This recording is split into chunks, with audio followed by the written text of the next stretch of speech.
Welcome back to my channel. இன்றைக்கி நம்ம சேனலில் கோவா நெத்தலி மீன் ஃப்ரை எப்படி செய்யலான்னு பார்க்கலாம். கோவா நெத்தலினா வேறு ஒன்றும் இல்லைங்க, நெத்தலிலே வந்து பெரிய சைஸாக இருக்கும். அதை தான் இங்கே நாகர்கோவில் ஏரியாவில் கோவா நெத்தலின்னு சொல்லுவோம்.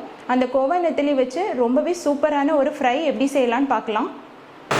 இந்த கோவா நெத்தலி ஃப்ரை பண்ணுறதுக்கு நான் இன்றைக்கி வந்து ஒரு 1/4 கிலோ அளவு கோவா நெத்தலி வாங்கி அதை கழுவி நல்லா சுத்தம் பண்ணி வச்சுருக்கேன். இதான் வந்து கோவா நெத்தலின்னு சொல்லுவாங்க. நெத்தலியிலே வந்து பெரிய சைஸ் மாதிரி இருக்கும், சாப்பிட்றதுக்கு ரொம்பவே நல்லா இருக்கும். இந்த கோவா நெத்தலியில் வந்து எப்படி சூப்பரான ஒரு ஃப்ரை பண்ணலாம் அப்படிங்கிறத இனி பார்க்கலாம். அதுக்கு ஒரு பவுல் எடுத்துக்கோங்க. அதில் ஒரு 2 டேபிள் ஸ்பூன் அளவு இஞ்சி பூண்டு விழுது. நான் வந்து இஞ்சி பூண்டு விழுதை வந்து உரலில் வச்சு தள்ளி வச்சுருக்கேன். இந்த மாதிரி அதை போடலாம். ஒரு 2 டீஸ்பூன் அளவு வத்தல் பொடி, அதாவது தனி மிளகாய்த்தூள். ஒரு 1/2 டீஸ்பூன் அளவு மல்லிப்பொடி. ஒரு 1/2 டீஸ்பூன் அளவு மஞ்சள் பொடி. ஒரு 3/4 டீஸ்பூன் அளவு சீரகப்பொடி. அது கூடவே ஒரு ஸ்பூன் அளவு ஆப்பிள் சைடர் வினிகர் எடுத்திருக்கேன். உங்ககிட்ட எலுமிச்சம்பழம் இருந்ததுன்னா எலுமிச்சம்பழம் எடுத்துக்கோங்க. இல்லைனா வந்து சாதாரண வினிகர், இல்லைனா வந்து புளி கரைசல் ரெடி பண்ணி அதை வந்து ஒரு ஸ்பூன் அளவு சேர்த்துக்கோங்க. இதை ஊற்றி இப்போ வந்து நல்லா கலந்துடலாம்.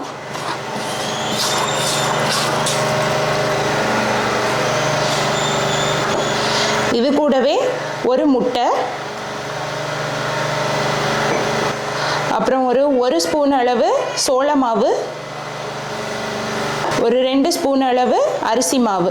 அரிசி மாவு சேர்க்கும் போது நமக்கு நல்ல மொறுமொறுன்னு வரும். இது கூடவே தேவையான அளவு உப்பு. எல்லாத்தையும் சேர்த்து நல்லா கலந்துடலாம். நமக்கு வந்து கொஞ்சம் கெட்டியாக இருந்தால் தான் சாப்பிட்றதுக்கு நல்லா இருக்கும். இதில் வந்து உப்பு காரம் தேவைன்னா சேர்த்துக்கோங்க.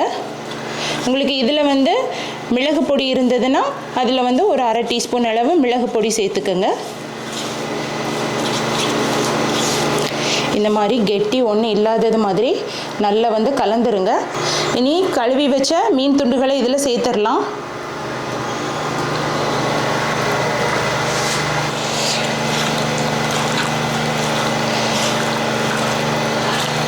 இதை சேர்த்து நல்லா இந்த மாதிரி கலந்துருங்க. தண்ணி ஒன்றும் சேர்க்கணுன்னே தேவையில்லை. நமக்கு கொஞ்சம் மசாலா வந்து கெட்டியாக இருந்தால் தான் ஃப்ரை வந்து நல்லா இருக்கும். இந்த மசாலாலாம் போட்டு மீனை நல்லா விரவி வச்சாச்சு. இனி வந்து இது ஒரு 1/2 மணிலேருந்து 1 மணி நேரம் நல்லா ஊறட்டும். அதுக்கப்புறமா எடுத்து ஃப்ரை பண்ணலாம். இப்போ இதை மூடி வச்சிடலாம். 1/2 மணி நேரம் ஆகியிருக்கு. மீன்லாம் வந்து மசாலாவில் நல்லா ஊறிட்டு இனி எடுத்து ஃப்ரை பண்ணிடலாம். அதுக்கு ஒரு பேன் எடுத்துக்கோங்க. அதில் பொரிக்கிறதுக்கு தேவையான அளவு எண்ணெய் எடுத்துக்கோங்க.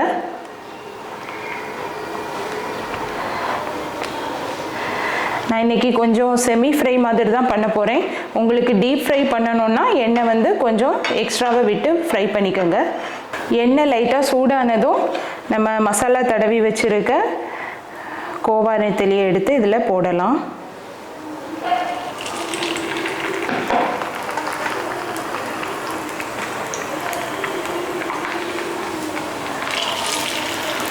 கொஞ்சம் இடம் விட்டே போடுங்க, அப்போ தான் நமக்கு வந்து திருப்பி போடுறதுக்கு நல்லா வரும்.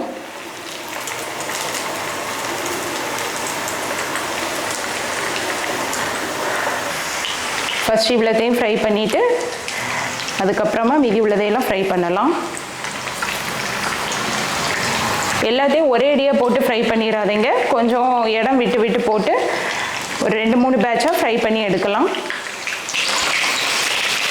ஸ்டவ்வை வந்து மிதமான சூட்டில் வச்சு ஃப்ரை பண்ண விடுங்க. அப்போ தான் உள்ளேலாம் நல்லா குக் ஆகி வரும்.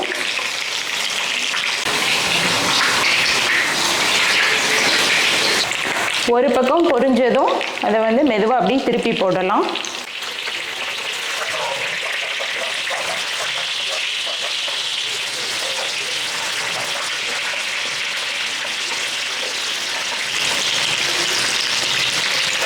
இந்த மெத்தடில் பண்ணும்போது நமக்கு வந்து பாருங்கள் மசாலாலாம் உதிராமல் நல்லா அழகாக சூப்பராக வரும்.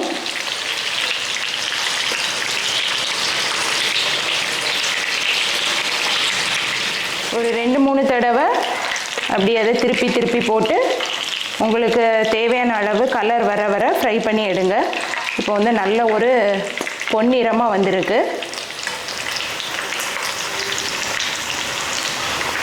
கோவா நெத்திலிலாம் வந்து நல்லா வந்து பொன்னிறமாக ஃப்ரை பண்ணியாச்சு.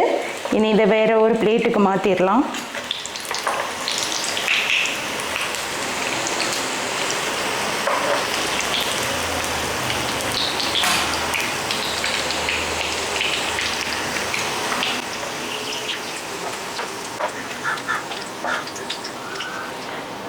இந்த மாதிரியே வந்து மீதி உள்ள நெத்திலியும் வந்து ஃப்ரை பண்ணி எடுத்துடலாம். இப்போ லாஸ்ட் பேட்ச் வந்து ஃப்ரை பண்ணி முடிக்க போகிறேன். அந்த லாஸ்ட் பேட்ச் வந்து நம்ம ஃப்ரை பண்ணும்போது இதில் வந்து வாசனைக்காக ஒரு கைப்பிடி அளவு கருவேப்பிலை எடுத்திருக்கேன். அதையும் போட்டு லைட்டாக ஃப்ரை பண்ணிடலாம்.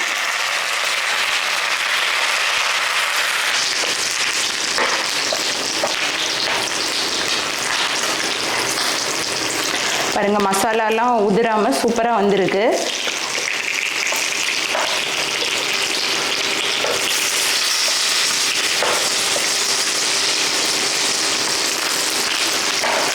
சூப்பராக கோவா நெத்திலி மீன் ஃப்ரை பண்ணியாச்சு.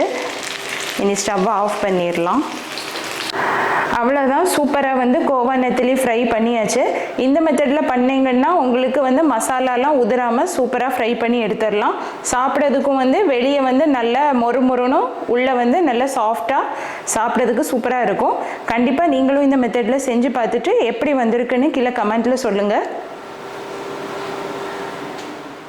அவ்வளோதாங்க, வீட்டிலே எப்படி வந்து ரொம்ப ஈஸியாக கோவா நெத்திலி மீன் ஃப்ரை பண்ணலாம் அப்படிங்கிறத பார்த்தோம். இந்த வீடியோ உங்கள் எல்லாருக்குமே பிடிச்சிருக்குன்னு நம்புகிறேன். இந்த வீடியோ உங்களுக்கு பிடிச்சிருந்ததுன்னா என்னோடய சேனலை மறக்காமல் லைக் பண்ணி ஷேர் பண்ணி சப்ஸ்கிரைப் பண்ணுங்கள். நெக்ஸ்ட்டு ஒரு சூப்பரான வீடியோவில் உங்கள் எல்லாரையுமே மீட் பண்ணுறேன். Until then, bye from Soumya. Tata.